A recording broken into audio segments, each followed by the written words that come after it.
अस्सलाम वालेकुम। आज हम बनाएंगे पनीर भुना मसाला एकदम रिच फ्लेवर के साथ। बहुत टेस्टी पनीर भुना मसाला आसानी से बनाना चाहते हैं तो फिर इस रेसिपी को फॉलो कर लीजिएगा। इतना मज़े का आपका पनीर भुना मसाला बनेगा ना कि बस खाकर आपको मज़ा आ जाएगा। चलिए बनाना शुरू करते हैं।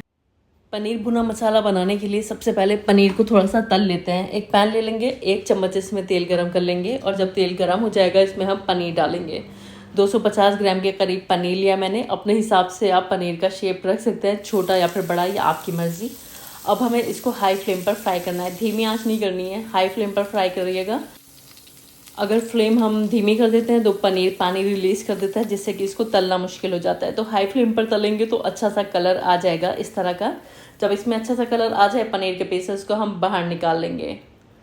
तो यहाँ पर पनीर के पीसेस मैंने बाहर निकाल लिए। अब इसी तेल में हम थोड़ी सी सब्जियाँ तल लेते हैं। तो 1 मीडियम साइज़ की प्याज और 1 मीडियम साइज़ की शिमला मिर्च, दोनों को मैंने पतला और लंबा काटा है। यह हम इसमें फ्राई करेंगे, बस 1 मिनट के लिए हाई फ्लेम पर फ्राई करेंगे।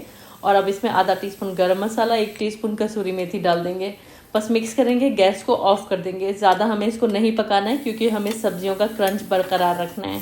तो बस गैस ऑफ करके अब इसको साइड में रख देते हैं। अब पैन ले लेंगे, इसमें 1/3 कप के करीब तेल को गरम कर लेंगे। जब तेल गरम हो जाएगा 1 टीस्पून ज़ीरा और 2 चुटकी इसमें हींग डाल देंगे। हींग अवेलेबल नहीं है तो स्किप भी कर सकते हैं आप। हल्का सा क्रैकल कर लेंगे और जब ज़ीरा हल्का क्रैकल हो जाएगा 1 बड़ी प्याज जो कि 3/4 कप है फाइन चॉप करके इसमें डाल देंगे। अब इसको हाई फ्लेम पर फ्राई करेंगे। हमें इसको तब तक फ्राई करना है जब तक प्याज हमारी सॉफ्ट नहीं हो जाती है। इसी बीच में हमें इसमें 1 टेबल स्पून बारीक कटा हुआ लहसुन और 1 टेबल स्पून बारीक कटी हुई अदरक डाल देनी है। फाइन चॉप कर ही डालिएगा, या फिर आप चाहें तो पेस्ट भी डाल सकते हैं, लेकिन थोड़ा सा क्रंच आता है अदरक लहसुन का तो अच्छा लगता है। 2-3 हरी मिर्च भी मैंने डाल दी हैं।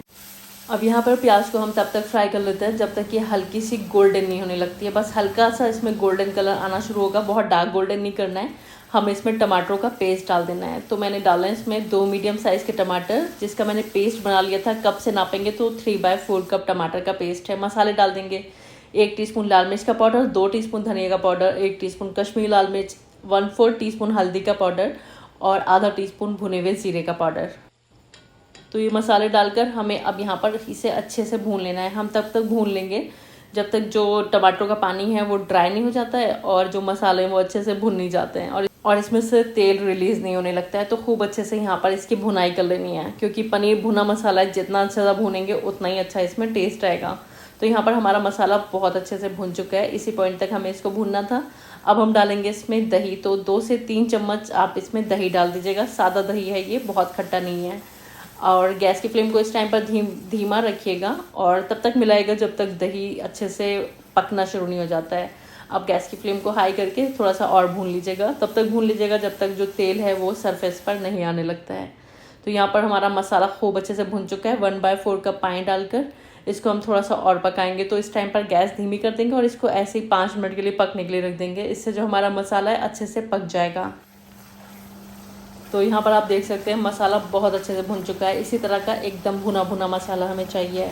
तो इस टाइम पर अब हम इसमें डालेंगे 1/4 कप के करीब फ्रेश क्रीम। तो 3-4 चम्मच फ्रेश क्रीम डाल लीजिए, या फिर दूध के ऊपर जमी हुई मलाई का भी आप इस्तेमाल कर सकते हैं। ये हम डालकर गैस की फ्लेम को धीमा करके बस इसको एक मिक्स दे देंगे अच्छे से। जो मलाई है यानी कि जो क्रीम है मसाले में खूब अच्छे से मिक्स हो जाए, बस तब तक इसको धीमे आंच पर पकाएंगे 1.5-2 मिनट के लिए। और अब हम डाल देंगे इसके अंदर सब्जियां। तो हमने जो प्याज और शिमला मिर्च को फ्राई किया था ये हम इसमें डाल देंगे। मिक्स करेंगे इसको। हमें यहाँ पर सब्जियों को पकाना नहीं है, इसका जो क्रंच है वो बनाए रखना है। तो बस सिंपली एक मिक्सिंग दे दीजिएगा और अब इसमें डाल दीजिएगा पनीर को भी बस खूब अच्छे से इसमें मिक्स करना है। और अब थोड़ा सा हमें इसमें ग्रेवी कर लेनी है। तो आधा कप के करीब मैं इसमें पानी डाल रही हूँ। तो बस पानी डाल देंगे और एक मिक्स देंगे और इसको ढककर पका लेंगे। बस 1.5 से 2 मिनट पकाएंगे, बहुत देर इसको नहीं पकाना है। ऑलरेडी सब कुछ पका हुआ है, पनीर भी तला हुआ है और सब्जियां भी हमारी अच्छे से फ्राई हैं। तो बस ये जो पानी डाला है इसको पकाना है हमको, ताकि पानी का कच्चापन ना रहे। तो बस ढककर इसको 1.5 से 2 मिनट पका लीजिएगा एकदम धीमी आंच पर। तो यहाँ पर आप देख सकते हैं 1.5 से 2 मिनट हुआ है और पनीर जो है खूब अच्छे से हमारी ग्रेवी जो है पक चुकी है और एकदम रेडी है सर्व करने के लिए। तो गैस ऑफ कर देंगे इस टाइम पर। और अब हम डालेंगे इसमें हरे धनिया के पत्ते। बहुत ही अच्छी खुशबू आएगी हरे धनिया की पत्तों से ग्रेवी के अंदर। बस ये डालकर एक मिक्स कर दीजिएगा और सर्व करने के लिए बिल्कुल तैयार है हमारा पनीर भुना मसाला। तो एक इंस्टेंट सी रेसिपी है, बहुत क्विक बन जाती है। घर में मेहमान आ रहे हों या कोई आपने दावत ऑर्गेनाइज़ की है या फिर फैमिली मेम्बर्स को ही कुछ मज़ेदार सा खिलाने का मन है तो फिर आप इस डिश को बना सकते हैं। बहुत मज़े की बनती है और इजीली बन जाती है, एकदम क्विकली बन जाती है। तंदूरी रोटी, बटर नान या फिर चपाती से सर्व करिए, खाकर आपको मज़ा आ जाएगा। आप देख सकते हैं, देखने में लग रही है ना बहुत टेम्पटिंग, खाने में इससे भी कहीं ज़्यादा मज़े की है, बहुत टेस्टी है। तो बस ट्राई करके अपनी फीडबैक्स दीजिएगा। आपको पता है मुझे हमेशा आपकी फीडबैक्स का इंतज़ार रहता है। और रेसिपी पसंद आई तो वीडियो को लाइक कर दीजिएगा, फैमिली फ्रेंड्स के साथ शेयर कर दीजिएगा। चैनल पर पहली बार आए तो प्लीज़ बिना सब्सक्राइब किए मत जाइएगा। वीडियो कौन से मुल्क और कौन से शहर से देखी ये भी मुझे ज़रूर बताइएगा, क्योंकि मुझे आपके बारे में जानकर बहुत अच्छा लगता है। वीडियो देखने का बहुत बहुत शुक्रिया। अल्लाह हाफिज़।